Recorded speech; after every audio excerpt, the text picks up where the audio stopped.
Contrast uncut, yeah, you know that's us. Where we only speak the real and the real rock with us. Where we motivate the people and politic on success. Oh no, we ain't DJ Khaled, but they swearing we the best. Contrast uncut, contrast uncut, contrast uncut, contrast uncut.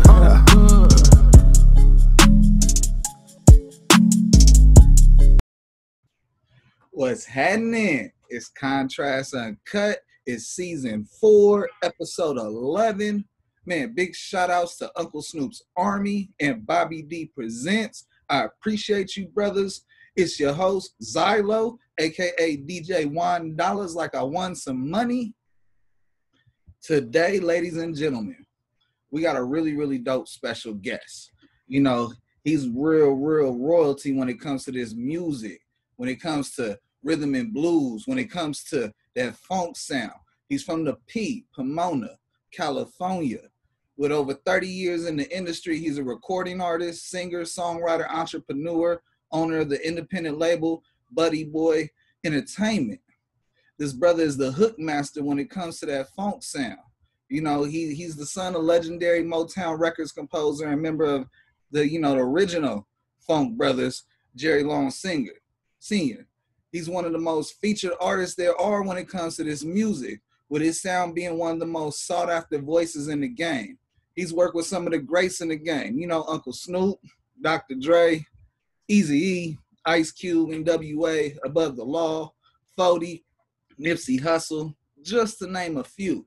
And if you don't know who I'm talking about by now, it's all good. We got all episode to chop it up with the OG, KOKANE, everybody. What's happening? All right. You know, these things be popping up. How you doing, man? Nice to be on the show. Hell yeah. Shit, nah, I'm more honored to be talking to you, bruh. Shit, you know, you got that voice, bruh. Like, you know, your voice stands out. Like, you know, you ever hear people when they're trying to get in the game, they're like, you know, what's something that you can do to, like, you know, help get yourself on? You got to stand out. You got to separate yourself. And when you hear your voice, brother, it's you know, it's iconic. Man, I appreciate that, man. You know, all glory to the Most High, man. He give you those gifts. And, you know, I've been fortunate enough to be in the game a long time and still being requested. So it's a blessing. Man, speaking of time's the most finite thing we have on this earth. So I got to make sure I tell you from the jump, I appreciate you coming on the show. Appreciate your time and fucking with the viewers and me. Absolutely, man. I mean, y'all most important, man. Y'all get the word out there, you know, while we campaigning. So I just appreciate all the love, real talk. So, KOKANE, tell the listeners, what is it like a normal 24 for you? Say that again. Sorry about that. It's all good. Tell the listeners, the viewers, what's a normal 24 hours for you? Get up, say my prayers, do my little workout, make sure I get my cup of teas, and make sure you get your supplements, and then I start my day off, you know, by closing my eyes for like 15 minutes and imagine how I want my day. You know, it's something about the power of positive thinking that can manifest anything that you want and really tap into that fourth and fifth dimension. Yeah. Those that understand the science of that. But that's basically it. And it's either getting on the phone, talking about business, or chopping it up with my business partner, who happened to be my wife, who's also the vice president of Buddy Boy Entertainment. Ooh. Making sure, you know, I uplift my kids every single day, you know, make sure they're encouraged. You know, I believe one soul is measured not what you do for yourself, but what you do for others. And yes. God blessed me enough to have a beautiful family. Then after that, you know, after that is established, you know, God and family first, and make sure I take care of self. And then it's off to the races at the studio, at the Batcave. Now, it's interesting being in the Batcave because that's your whole world. And, you know, I don't like a lot of yes people around me. You know what I mean? Not unless I invite you. So it's always good whenever I go in the studio, it's just me and the engineer. And we're able to tap into the universe, and the universe speaks through us. So it comes out exactly, you know, how, you know, the feeling is and the groove is every time I, you know, go to the studio. So in 24 hours, that's that in a nutshell. I really don't hang out. You got to be careful where you put your energy in those that you have in your life. You know, it's 86,400 seconds in a day. I don't have 1 second to spend on negative energy or, you know, giving it like that. So, you know, that's basically it in a nutshell as far as 24 hours. You know, that's my Jiffy Popcorn secret to cocaine. I got to give you something from the jump too, brother. I got to give you your flowers for being a dedicated father and husband. Salute, respect. And, you know, you did something real smart there. You said, that's something I'm trying to do with my wife and get my kids into the whole game, is that, you know, you involve them in it. You know, It's one thing to be on the outside trying to figure it out, but it's another thing to take the time to explain it and help them understand so that, you know, moving as one, you can grow as one, and the powers is one. Absolutely. I mean, that works best for me. I done tried all the crazy things and different avenues of so-called success, but it's nothing more successful, not on materialistic things, but mostly spiritual things and things that's going to allow you to ground your wire. Because I have a beautiful wife. I've been with her, married 29 years, been with her for 36, and 8 kids by the same woman. It allowed me to grow, you know, and everything in life is about yin and yang. So, you know, she allowed me to grow, you know, as a person, as an individual, and as a businessman. And you got to have someone solid in your corner that's going to be willing to wake up every morning, smell your funky ass breath, and tell you, you know, who's who. And, you know, I've been blessed enough to have a virtuous queen and beautiful 8 children. And it's always good. You know, I thank God every single day that I'm able to have the baton down to my children, and they take it upon themselves and things that they acquired to be able to take it to the next level. So I done rock with a lot of people on stage. I've done a lot of things, a lot of business with your who's who. I don't really name drop. You got to look it up. I'm Googleable. You can look it up. But one of the things that is relevant, in my humble opinion, for my whole get down is seeing my family in business. Like my wife is the vice president. The kids are on board. I have kids do graphics, and it's also in the administrative field. I have artists, you know. So I done rocked a lot of stages on my 30-year plight. I done business on my 30-year plight, but ain't nothing more royal and blessing enough to do business and rock the stage with your family. I'm going to tell you right now, brother, I'm learning and soaking right now. You know, I tell everybody, don't be the fly in the room, be the sponge. Soak that game up, because right now he telling everybody, you know, what's the key to happiness at the same time, and making sure what's the spirit of everybody to level up. And you teach everybody how to do everything, because the game is so big. This tree is one thing, but plan A connects to plan B, plan C, plan D, all goes back to A. It's just branches. Yeah, well, you know, you got to be careful what you labor for. You know, you can labor in foolishness, and you get foolish results. Yeah. So what you put out in the universe, you know, the universe is going to perpetuate that back to you. You know what I mean? So sometimes, you know, a lot of people fall off, and a lot of independent great artists get muttered by a bunch of retarded things out there, and they give up.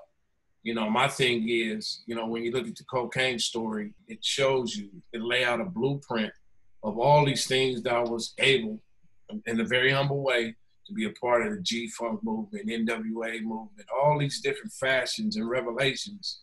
You know, but one of the things that kept me alive and keep me one of the most requested is that this is what I do is cocaine. Jerry Long is who I am.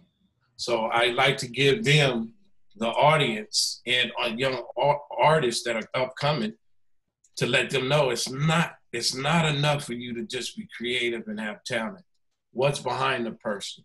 What's going to allow you to sustain when it's rainy days? What's going to allow you to be patient with yourself? Because a lot of artists give up because they're not patient with themselves. You know, so if anything that when you read upon the cocaine story, or one thing that you can identify is some of the things that you go through in order to get to. You can identify, I done been through down on drugs at one point in my life, very functional though. I done been through, you know, a bunch of hang-ups with record companies and monies and assets frozen and royalties and at disarray. But one of the things that kept me afloat is to always stay determined. And if anything that you treasure you know, the most, you're going to get the most stones thrown at you. You know what I mean? So I was able to get through those stones by having a beautiful wife and family. And I'm here to inspire a whole next generation. Yes. Now, my brother, we're going to dig a lot into the history. I got a quote for you. Let me know how this quote relates to you, or if it doesn't, the ideas, I want you to talk about it. And, you know, I take these quotes because, you know, I go with the feeling. I'm all big on the feeling, so let me know. Funk is fun, and it's also a state of mind. But it's all the ramifications that a state of mind. Once you've done the best you can, funk it. George Clinton. Right. Well, you can't put it no better, man. That's the Mecca.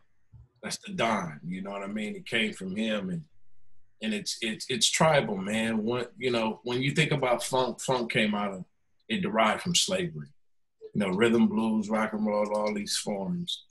And it was through that degradation and abuse and all that shit that cultivated the style of music that is so popular, that we explain from R&B, rhythm and blues, rock and roll, rap, funk. And James Brown and brothers like that, and Richard Little, and all those cats were able to have a deep impact coming out of that. You know what I mean? And Cab Calloway, and, you know, there was breakdancing even back in the 20s. So what you think is new really ain't. It's been cultivated. And then it's a blessing how George Clinton and Parliament and them picked up on, you know, James Brown and the JBs and Sly and the Family Stone. So now it's tribal. It's a handing down the baton, which makes it so good because that's what era we came from. You know, when we had music like Marvin Gaye, George Clinton, Bootsy and the Rubber Band, Donny Hathaway, Curtis Mayfield, those music identified with the sign of the times, with what's going on, and it helped life a lot better. I mean, you could turn on a record, or a funky ass record, or a soulful funky record, and I don't care what day you was going through. Maybe your girl might left you, maybe you in jail, maybe whatever it is. It always, those frequencies translated over to our spirit, and it helped life better.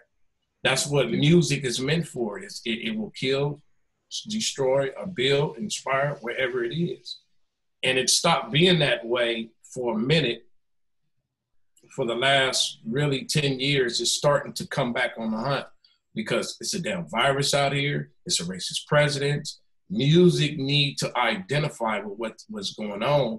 And now the jive and the tap dance thing is starting to be put back on the lower totem pole because people need music to help them through their day. It doesn't always have to be, you know, I'm trying to save the lung foundation and I got a dream all the time. That's cool. That's supposed to be needed. But it could be a simple song like, man, I heard a Cocaine song and it was funky. I had a bad day at work, but it helped me wiggle my bones. And that's what line I get out of George Clinton. You know, funk is a reflection of the ghetto, is a reflection of slavery, is a reflection of the White House is white, but paint the White House black. You know, funk, it goes against the political agenda. You know, back in the days, funk was considered a bad word, like fuck. You know, but anything that comes from that suppression, you know, just like we spin the word nigga, and just like we spin the word dope, you know what I'm saying? It's always ruffles the feather of your status quo. And that's what hip hop, that's what funk did. And to be able to see George Clinton and all those heavy cats, even Larry Blackman, I can name so many, still here to challenge the status quo, not through just music, but just actually standing up to get our rights for Black artists and artists in general that got fucked by so many companies. You know, the eyes are starting to open now. So that's what funk represents. It just don't represent the music. It represents against the political agendas with the record companies, against suppression in the hood. And if you ain't got those type of qualities, you got Doobie in your funk. You know what I'm saying? And George Clinton said, could you imagine Doobie in your funk? Duh. So basically, you know, Uncle George is amazing, man. That's one of our meccas.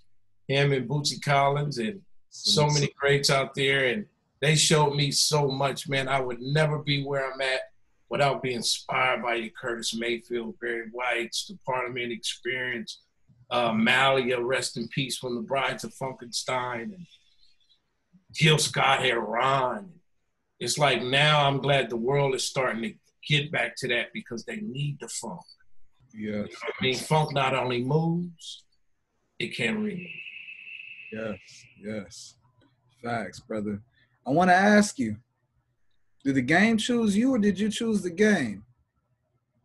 Oh, man. When I was traveling up that fallopian tube, I knew I was the egg out of 100 million that was playing that wanted to get to that, the sperm cell that wanted to get to the egg. And I did that. My dad, you know, was an incredible writer, arranger, composer, orchestra. In fact, his sound was a key component to the Motown sound. Without Jerry Long Sr., records like Just My Imagination, Papa Was a Rolling Stone, Keep on Trucking, slew a hit from Marvin Gaye, Donna Ross, Four Tops. He was the man over there. Yeah. You know what I'm saying? He was the one that supplied and wrote most of the music and translated, you know, like when certain producers on there, like Whitfield and all those cats, he was the technician. Jerry B. Long Sr. is the legendary Jerry B. Long Sr. I'm Jerry B. Long Jr., the son of Motown legendary Jerry Long. So music has always been in my DNA since I was knee-high to a third. You know, I used to go in and my dad I caught him in a session with one of the OJs back in the 70s. Now, I was a little shorty, you know what I mean? But I knew this is where I wanted to be since I came out the womb. They said I was having rhythm at 2 months, you know, some things, you know, parents told me that and I didn't understand it yet, but it was like a mothership, man, like, wow. So I used to emulate, back in my early teens, I used to emulate George Clinton in Parliament. And basically, you know, we kind of like cheated. We had hip hop explosion. We had the funk and soul. It was like, wow. And then your grandparents would always play those 45 records. You know what I mean? So we had the best of all these worlds, and it just made a big impact on me. So, you know, I used to try to sound like Curtis Mayfield back in 83, 84. And it's just not by chance that the style cultivated something else because I was inspired by those greats. But this didn't happen overnight, man. It's been over 30-something years cultivating this style and never giving up on myself. And now, you know, it's just a blessing to see the impact it has on my children, number one, and my family, and then number two, to see the impact that it has on generations after generations, because that's 3 generations that was raised off cocaine. And certain people didn't even know I was on songs, but they know the voice instead of the face. But now because of media, we're finding, you know, and cats like yourself, the mystique is finally breaking open. Who's this green-eyed monster behind all these hooks, over 4,000 something features? It's the legendary KOKANE, humbly speaking. Come on. Now, bruh, Funk Upon a Rhyme was like, you know, my first introduction to you way back when. And so my question to you is like, what would you consider your first confirmation that, you know, this is what you're supposed to do? You're supposed to follow that inside intuition that's telling you to keep going. Well, you know, my cousin, Cole 187 from the notorious group, legendary group called Above the Law, Gregory Hutchison, he's a little bit older than me, but I was always following behind him because things didn't happen overnight for him and Above the Law as well. It was years of putting in work. He would always do talent shows, and I was inspired from my pops and him and Uncle Willie Hutch, rest in peace. For those that don't know Willie Hutch, look that up. You'll be surprised who he is. The Mac, I'll Be There, all that. But then Cole 187 always used to do shows, and he said, man, he always used to give me pointers, and he said, you dope, you dope, you dope. It's like, once I really get put on, I'm going to get you, cuzzo, little cuzzo. So in the beginning of 1989, I had lost contact of them, well, Hutch, for like 2 years. And then we reconnected over at Candy's house in Pomona, California. And he said, man, it's time. Because I walked in, I heard there was with Easy, and I started liking Easy through, you know, Boys in the Hood. And I was like, damn, it'd be cool to hook up with them. But I didn't know Above the Law was linked in yet. So when over at Candy's house, he told me, what's up? And I'm like, oh, that's cool, man. That's real cool. You know, KMG was over there, Go Mac, Total Chaos. And we said, I said, I'm trying to get you, man. He said, but you got to change your name. Because my name was given by my grandmother, rest in peace, who raised me. My name was called MCJ Golden because my eyes, you know, funny color eyes. He said, man, we got to, all respect to Granny, but I got a new name for you. And I said, what's that, Hutch? And he said, Cocaine. I sat back for like no more than like 10 seconds. I said, that's dope. I said, that's dope. Nobody, because there was an NWA, niggas with attitude, about law, so it wasn't no secret to controversy with Ruthless Records. So I accepted the name, in '89, and we worked on a 3-song demo at Jimmy Hot Track Studio in Pomona. Shout out to Jimmy. And a cat by the name of Laylaw, who was a contributing member of NWA as well, and all the Straight Outta Compton's shit, Laylaw. He had a production company called Law House Production. So I signed the production through that. And then he turned it over to Easy, and when Easy heard it, it didn't take him long to sign me. He was like, God, dog, Cocaine Buzz. And this comes from Eric, Cocaine Buzz, he sings, he do all this. He's like, one-man band, hell yeah. So that landed me the deal, but I had to wait 1 year to put out my record in 1991 because I had to wait on Above the Law. Above the Law, Living Like Hustlers, came out in 1990. But we finished our project in 1990. And that's the beginning of a whole lot of things to come from that 1990 point. Oh, so it's like a 30-year anniversary damn near. It is. Actually, 31. When I first started making records, my first record, it didn't do that good, was with Uncle Willie Hutch. We recorded that, I remember like it's yesterday, in Canoga Park, and came out in '87. Didn't do that good. So I've been serious about doing records since 84, 85. Damn. And what's amazing is that you recognize something you like, but you also put your spin to it so you fill the void so that, once again, you stand out. And that's something that, I always taken a liking to, because I won't lie to you, it took a long time from the album covers. They didn't really like putting people's faces on there and stuff. So it took a long time to grow to know who you were. And yeah, we were doing something that was different. Since the name was Cocaine, when you see Funk Upon a Rhyme, we got the razor blade. We were ahead of our time before your Joey Cracks, before brothers was really harmonizing on records and rapping at the same time like they're doing. Cocaine was one of the first. But it's also during the time that was like at its highest point, like especially being in the LA area, that Cali was really hot for it. It was moving. And so you go back to the history. So it makes sense because you get all these different things and vibes and feelings, and boom, it hits the name. So it's like, okay, man, you popping right now. Right. Well, you can blame that on West Coast hip hop. We got our own side. We wanted to do different from the East Coast, and East Coast would always be up on game faster than the West Coast. But we had our own swag, our own language, everything, and thank cats like, Scotty D, who was a big promoter, really how the West was won. That was his thing, how he put it out there. Doug Young, Foot, rest in peace, Record Pools, Violet Brown. They were the push on the West Coast. And then you had cats like Bobby Jimmy and the Critters. You had cats like Mixmaster Spade, rest in peace, and Mixmaster Ken. You had General. You had The Glove. You had Dre. You had Ice-T. All these things, from Eazy-E perspective, he was able to pick up that and become a West Coast Russell Simmons. But everything happened derived, the timeline derived from that, and you can't leave none of that out. You know, Above the Law, they were considered one of the most prolific groups ever. You know, they was called Notorious Above the Law.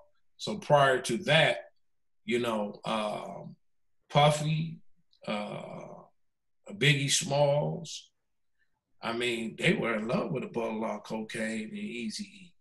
You know, years later, me and Puffy talked about it on the island in Miami. Like, you know, we heard of Notorious Above the Law, so we start calling Big Notorious B.I.G. There's a lot of hidden influence Above the Law had from words like ballin' to chronic, let alone making up G-Funk. You know what I mean? We didn't anticipate that it would have a global phenomenon and really crocheted into the fabric of hip hop culture, you know, but it's just like Facebook. It wasn't created by somebody, but the twins did the patent. And we were able to be like that, man. And years later, you know, take the bitter with the sweet. It's a blessing to be alive, to really fill in those gaps for people that just didn't know, you know, and it makes people feel good because they want to know, man, how was it like being around Pop? How was it like being an architect of G-Funk? How was it like just certain stories that you can't speculate on? You had to be a disciple and a participant of those times.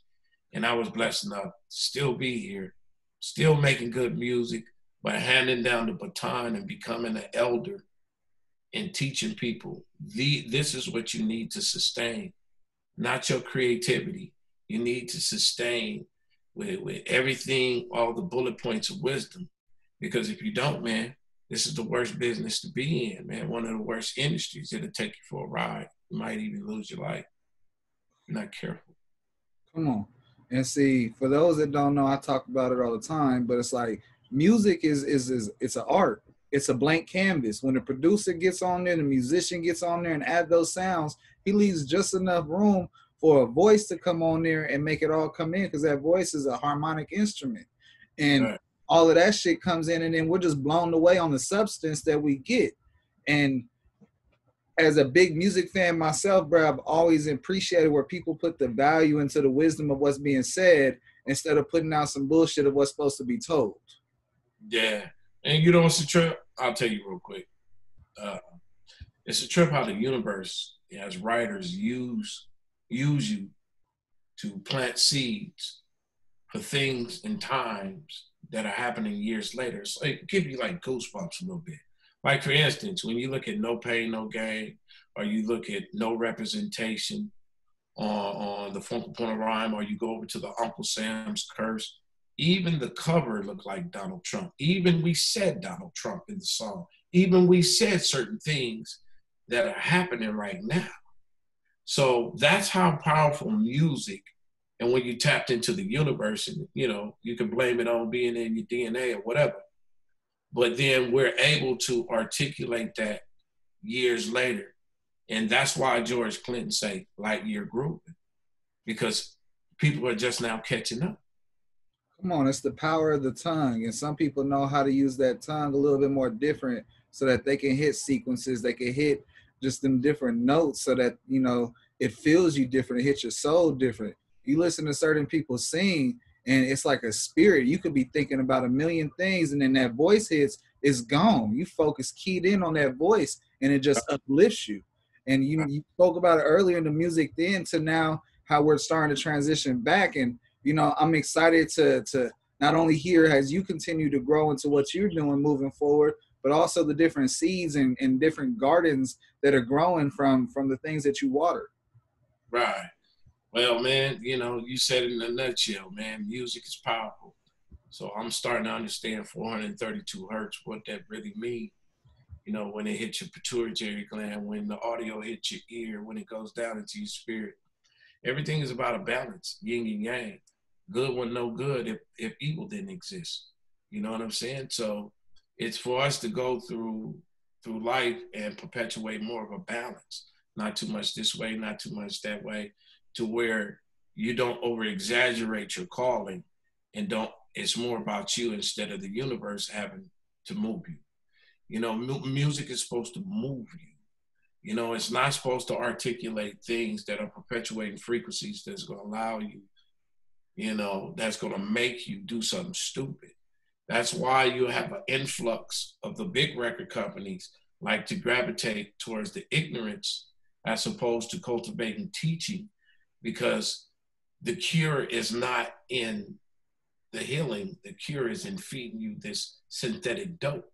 You know what I mean? And the synthetic dope might be popular. I'm talking about whatever is popular right now. You know what I mean? Just because it's popular don't mean it's good for your spirit.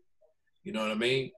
So that's why it was an influx of these record companies, because they don't really know what you've been through. They listen to some yada yada music somewhere else, and their kids over there don't even know what a curb is and the bullet in the curb is. They don't know the ghettos. So people are wising up to that. You know, people are getting tired of that. And it's time for us to take back our autonomy and independence and don't compromise that for nothing. And get out the matrix system, because that's what these companies want you to do. They want you to sell your soul for a price of gold, and they anticipate you being on drugs. In fact, hell, they'll give you drugs. They've been doing it since the music industry started. But now it's a paradigm shift. People are starting to wise up and open up their third eye. People are getting tired. And all our ancestors, incredible musicians, man, that died with nothing, broke, disgusted. Music took it. You know, now as a company owner, there's a lot of companies that came at me, but I will not compromise. You know what I'm saying? Because I know by what my ancestors been through, some of the great artists out there that influenced us all the things they had, man. You know, this game is so based upon illusion and gossip, and your success needs to be having money. No, it's about integrity. It's about change. It's about music that can help change these times. And it's good that all of us, you know, all the independent artists, and even from a legendary point of view, are really starting to stand in solidarity and say, no, we control the culture. Fuck the culture vultures. We're not going to continue to stand for anything. You know what I mean? We're going to stand for something, and this is right. So I continue to encourage everybody out there, wherever you at, you know, stand out, don't fit in. Just because everybody's quacking like a duck, spread your wings and be an eagle sometimes. And sometimes you need space, need alone time to do that, to figure it out. And that's a blessing, man. As an independent, you want to be able to say 2 or 3 years, I'm actually making a business out of it, instead of taking pictures for a photo op being famous on the block. Facts. Bro, you pushing out some real beautiful gems, brother. They diamonds in the rough, and as they hitting from the sky, before they touch the ground, they just shining. And, you know, the most beautiful thing about it being shining is that it's being received. And, you know, being received is also the importance of the relation of what's being talked about. And, you know, relation also builds to relationships. And from your music to the relationships, that's something that, you know, we could both say, I'm included, I'm blessed. Relationships will get you places that money cannot. Absolutely. You know, what can you tell everyone about the importance of relationships and how it has, you know, bestowed upon your career, where that you're able to stand tall and give such incredible knowledge, so that the blueprint is just continuously growing for everyone watching? Either you're asking, or you're standing on solid ground saying, this is what I want. You know, when you ask, you're left into a thirsty situation, and people will treat you thirsty. You know what I mean? In order to get anything, you have to believe you are who you are. That means there's going to be a mountain of things to climb through. But all you got to do is have this simple concept. I am who I am. Tunnel vision. That means you ain't going to try to ride into too much traffic, because it's bumper to bumper traffic. You're going to create your own lane. When you create your own lane, it takes more time. You'll have to learn about it. I can give you a bicycle or swing to put together. And in the ghetto, we learn how to adapt and put things without reading instructions. Well, where would you be at when you read the instructions? That means that that bolt that you did on to stop your back tire, it's going to stop every time. My thing is, a lot of people wanted fast McDonald's instead of having a slow cooked meal. What would it be like to have a slow cooked meal? Meaning, in relations, take your time. Rotisserie might be learning to read tutorials on how to protect yourself, copyrights, how to properly register your music, sub-publishers, conversion rates, learning about the internet, learning how and when to put your stuff out. All these things will only take you a year to learn. A year. If you put the blunt down, if you stop looking at everybody else and look at what you're doing, you understand? It's not going to turn out the way you want because a lot of people are trying to be like somebody else instead of being themselves. Be yourself. That's one thing, no matter how long the trap thing might have been cracking, the mumble rap been cracking, and the legend time for this type of sound was down. But you got to remember, everybody that's playing basketball, everybody ain't going to be the champion every year. Some champions win. Some champions got to play the playoffs the following year. That's what you got to do. And you got to be able to enjoy the process and the downtime, because that's when smart business come on your downtime. When you're not in the studio, you learn how to network and be at certain events. Well, you got to do virtual things now. Everything is according to how you plant your seed. And remember, you cannot plant a redwood tree and it grows up to be a redwood tree. You have to plant a seed before it becomes a redwood tree, a little small ass seed.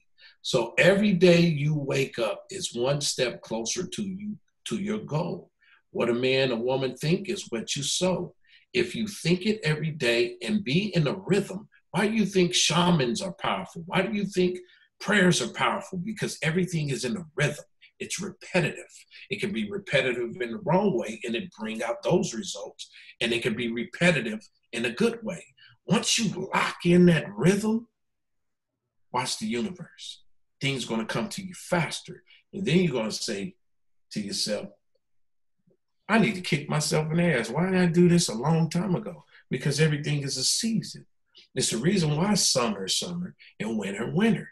Don't rush summer when it's winter. Adapt and say, this is a blessing. Everything's a learning. There's no such thing as being bored. There's no such thing as I can't move. It's no such thing. That's in your head. Get the toxic things out your head, tunnel vision, and concentrate on increments. Remember, little small steps equal gigantic leaps. Plain and simple. I hope y'all caught something out of that.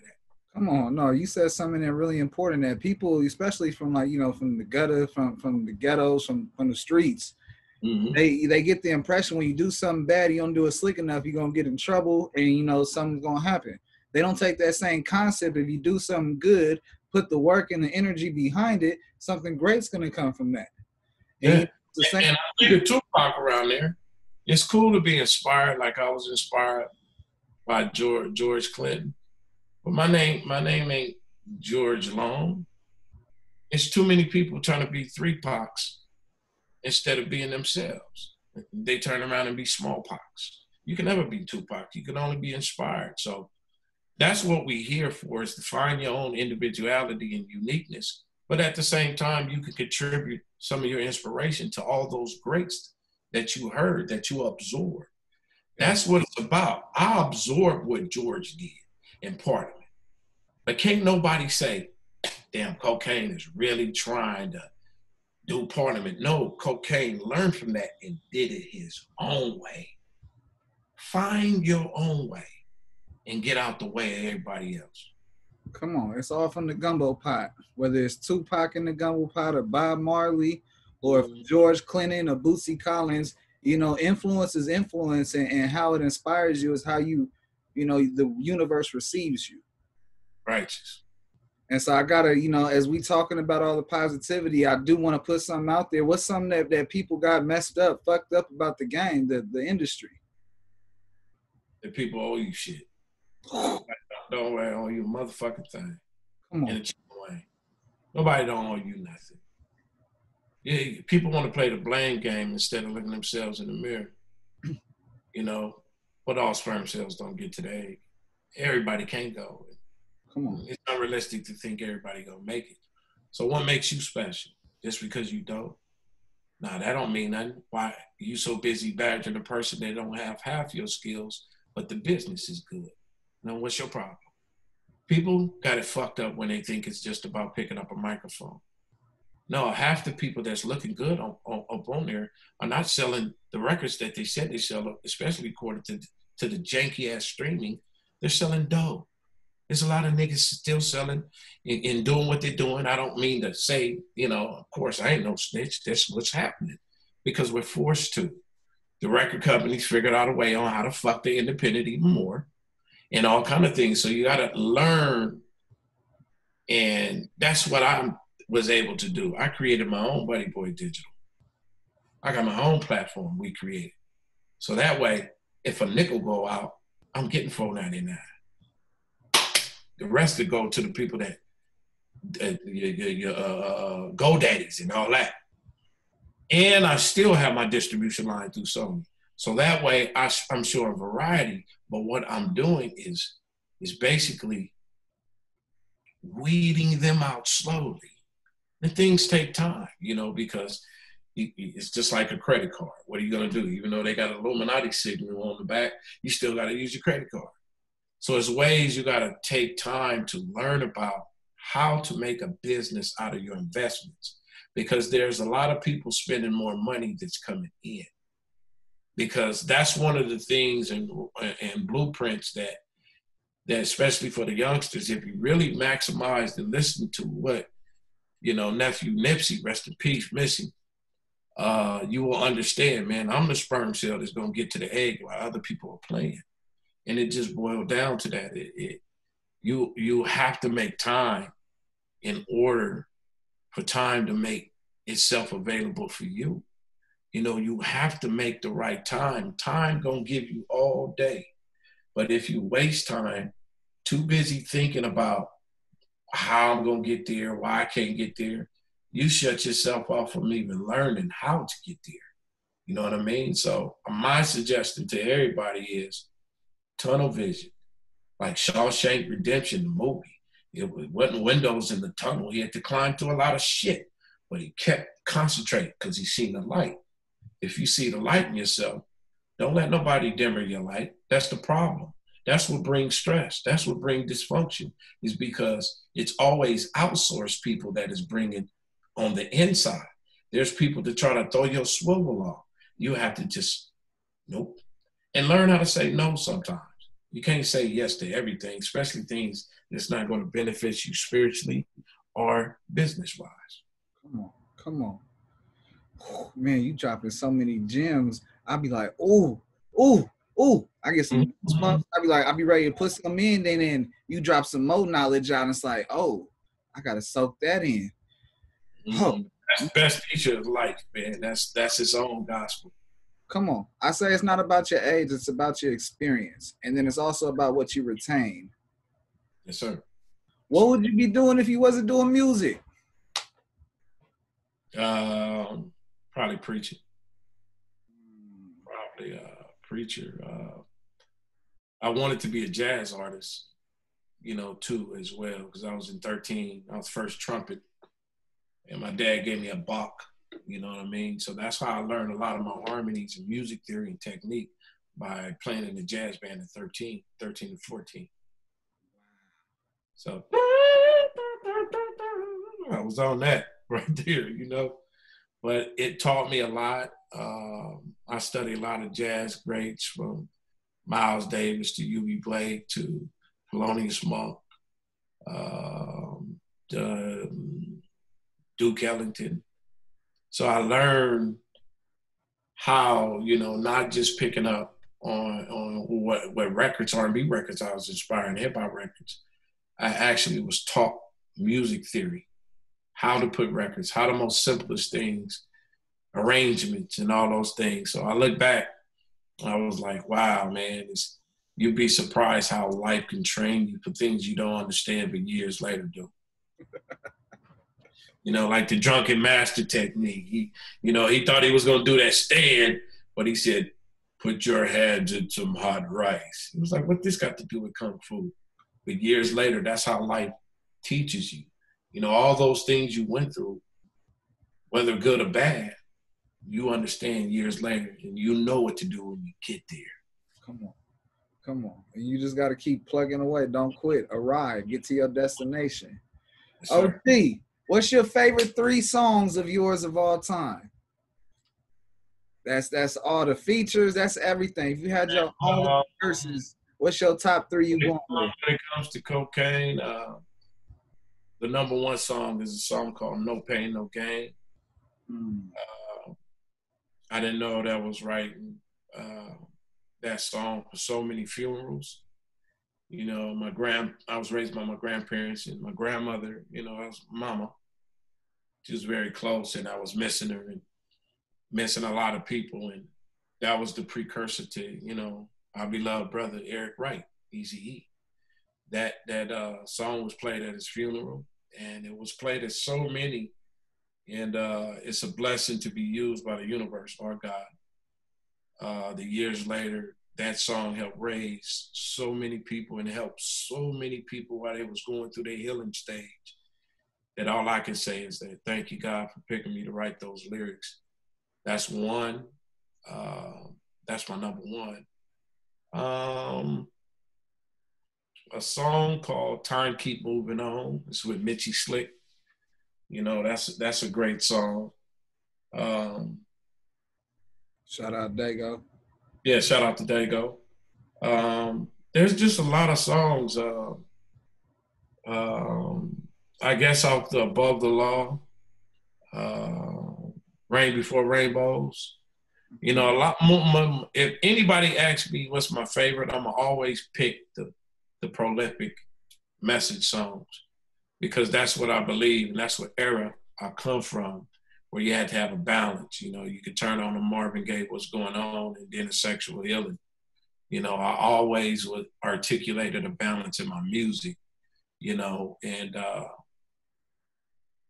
that's about it, man. I can go on a list. It'll take us 2 weeks to name songs, but I'm grateful, you know, to be able to still hear name those songs, man. It's a lot of great records got recorded by a lot of legendary artists, just worldwide in general. And I'm just happy and blessed they still requested this old sound. Come on, no, it's timeless. Timeless means there is no thing called old or new. It's right. That keeps on going to test of time, brother. Yes, sir. And I got one more entertainment question, and we're gonna run into my segments, and then we're gonna get up out of here. All right. OG, what's your dopest moment so far in this game of hip hop that you're willing to share? What's a moment that stands out more than anything? 2 weeks prior, before Tupac was about to get out of here, we was running together. And we was always running together in 91 because he was influenced by Bolo Law, NWA, and Kokane. We had a manager and mutual business partners named Adrian, who was the manager of Digital Underground. So Pac was always, when we all in the same gang in the Nixon Gardens with Mike Concepcion. Pac was around. When we did Niggas for Life, you know, he was around. He was around us all the time. So I used to make up songs like Someday I Feel Like My Day Is Coming. I always used to touch on life and death, and he was influenced by that. So years later, when he went through his extremes in jail, he got out and, you know, did the death row thing, and I ain't seen him. And we was at the Madrian on Sunset in Hollywood, California. Me, Spice One, Caffeine the actor, Ann Banks, and little homie Speedy from Long Beach, BMF Speedy. We seen Pac rolling. We was just rolling, and we seen him. He was like, nigga, Kokane, what's up, my nigga? He's like, I'm out, nigga, where you niggas at? So he turned around in his robes, and we parked it at the Madrian. He came up, spilled it a while, and then he said, man, come follow me. So we go wiggle at his house. I remember like it's yesterday. I'm Sherman Oaks, banked right up Sherman Oaks in the Valley. Went to his house, and I was on the piano. And I remember walking in his house. He had the Outlaws was there, eating them, Gaddafi, all they was there. And I went to the piano, and I was. Sometimes I feel like my day is coming. Won't you free my mind? Free my mind, free, and all that stuff. And Pac was like, nigga, that's my shit. Because he loved that type of shit because it was part of his destiny. He knew he was going to go. But he was influenced by that. So we get to the studio, Can-Am, me, Spice One, and he said, man, I'm about to start this thing called Nation. Of course, we got the Outlaws with Cocaine, Spice One, I want you to be a part of this. You know what I mean? I said, no problem. So we do a song called Fortune and Fame. Fortune and fame, something we all adore. But it was a moment because the engineer was 2 seconds on getting his ass beat. Pac was very serious about his work. Me, I'm a little bit more like, I'll talk to you. But Pac was like, I'm about to get up out of here. Nigga, you got to get this shit right. You know what I mean? So we finally got it right. And next day we go to the set in downtown LA. He filming a movie with Jim Belushi. I forget what that movie is called. Loving a Bullet or something. And we all clowning and shit. And he was like, nigga, I'm about to go to New York. And then when I get back, I want you and Spice One to come to meet me in Vegas. We're going to meet Suge. We'll meet everybody out there. I was like, all right. So the day he go out to Vegas, he hit us up, and I'm like, all right, we can't go because I just put out a record called One More Nigga to Go with Yella, for the homie Eazy-E who passed. And I was like in the office. I was like, I can't go. Spice couldn't go. So he went out there. He said, all right, I'll see you niggas back. It's Pac talking. And it was like out of a dream, my dude. Like, I get a phone call, and me and Be Legit on the phone. And he was like, he sounded down. Yeah, Be Legit. That's my Pac, my dog. Shout out to Be. He was on the phone. He was like, man, you heard what happened? I was like, man, they got it. I'm like, what you talking about? Like, Pac, man, they got it. So I'm like, I didn't believe you. I'm going to call you back, right? So I seen it, and I just, I couldn't even help it, man. The tear just cracked down my eye, man. I couldn't even hold it back. Like, we just talked to him.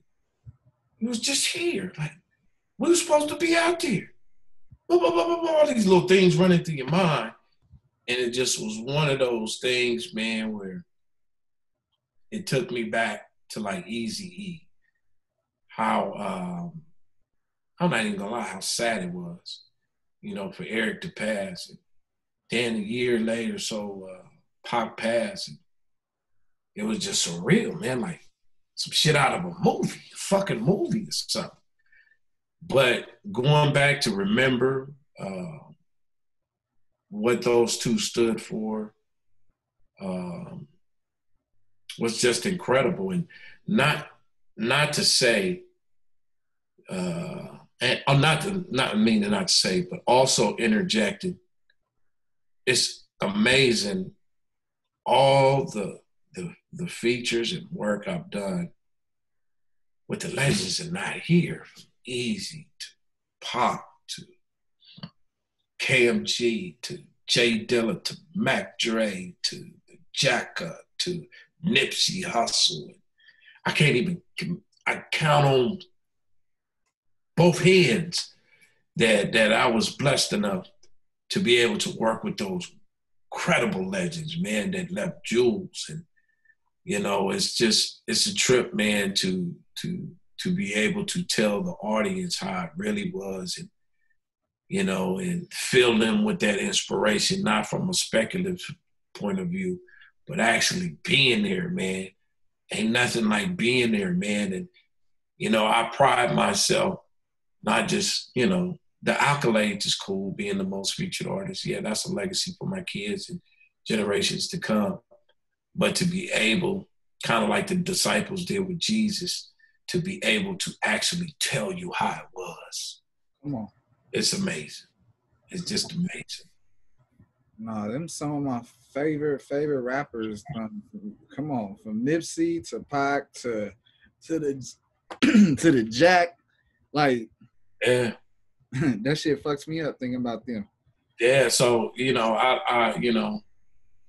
all I'm saying is they left us all something. Yes. And, praise God. That's what type of person I would love. I ask God if I have to go out, which everybody has to go one day. Hopefully I'll be here for 50 more years. Yeah. So, you know what I mean? But to leave something is everything. To be remembered and inspire whole generations and worldly generations. Man, I'm at a joyful place right now. Come on. Man, bruh, I ain't gonna lie, bruh, we done ran through our time. But you know what? Sometimes when shows don't go the way you plan them, it goes the way it's supposed to go. And you have to embrace the energy. And brother, the energy you put out here on not only the show, but to the universe is so much quality that I don't even think a diamond rectifies the amount of information and just the ability of power you put out. Because knowledge is power, but when you use that knowledge, it's a superpower. And you get so much of it on here, brother. Your testimonies, you was just an open book. I appreciate you. That's all good, man. It's like we want to keep you uplifted. The funk moves and moves your soul. You know what I mean? And we're living in some funky times, so why not put some good soul and funk out there, and music that's gonna inspire you. And that's what the cocaine sound is. For people that don't know, it's never talking about a nigga on the corner just selling some crack cocaine, typical, stereotypical story. This is cocaine, as deadly as the name is, it's more potent, funk, and message is. This is cocaine spelled Kokane, not the cocaine that actual Coca-Cola used to put cocaine in their products and still sell it. So it's a mind fuck. But at the same time, people love the real shit, and they can only take WWF so long because they know that's not real. Come on, substance, brother. And we ain't talking about that other. We talking about that real. And you've been able to produce that for 30 years and 30 more years to come, brother. Is there anything you want the viewers or the listeners to tune in and support and run up? Let them know.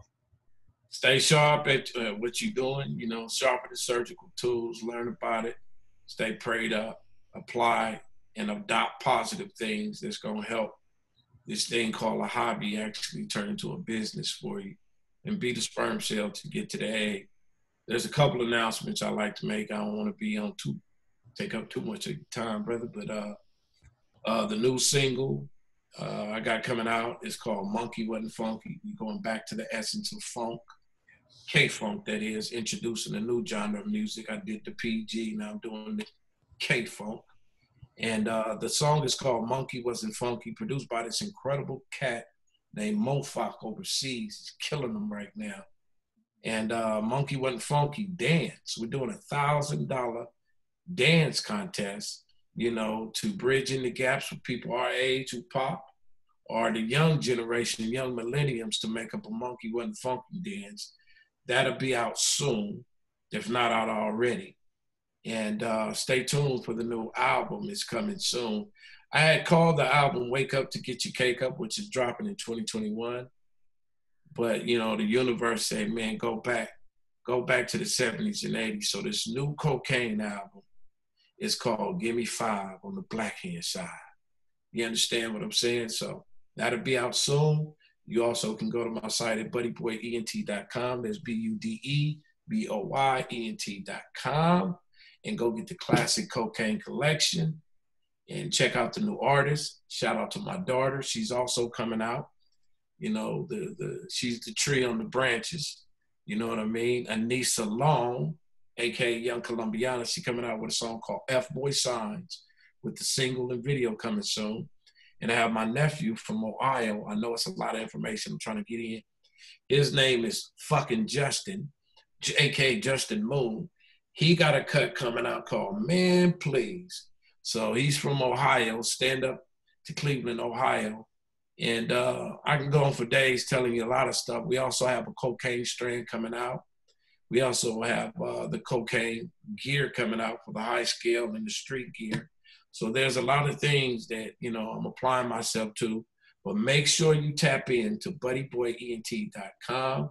Shout out to all the people who've been rocking with me all these years. Shout out to my man right here. And you know where to reach me, man. Come to the source if you need some of that cocaine on your music, man. I make hits and not demos.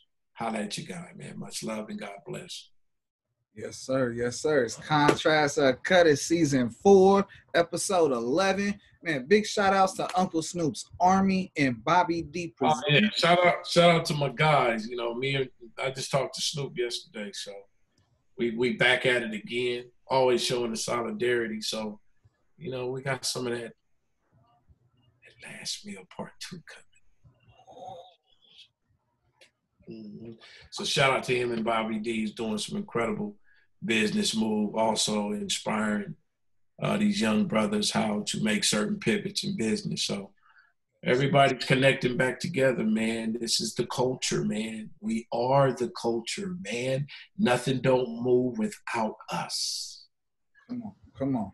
Now, without them brothers, I wouldn't be able to do incredibly dope shit like chop it up with cocaine and really dip into the history and really just divulge, bro. Just the we didn't even speak on the history. Me and Kaka got, you know what I mean. But that's like part 2, man. Because you know we should do a Doghouse series with cocaine alumni. That'd be cool. Yeah. Besides Ruthless, that kind of helped me catapult my name, you know, to get to a lot of other sources. Some incredible records from the last meal. Rest in peace, Badass, Eastsidaz, Doggy's Angels, Doggy's All Stars. Incredible. Come on. Man. That's part 2, Jack. Nah, we gonna run it back for sure. Man, yeah. Incredible conversations, brother. It didn't even feel like an interview. It just ran through. Like, it felt like 10 minutes turned into an hour. Like, Yes, sir. Good discussion, man, blessings, brother. I appreciate you. And, man, I can't wait to run it up again with you. Yes, sir, man. Make sure y'all go to that site, get that class of cocaine. Come on, Buddy Boy Entertainment. Stop playing with everybody. Log yourself in and tune in and download.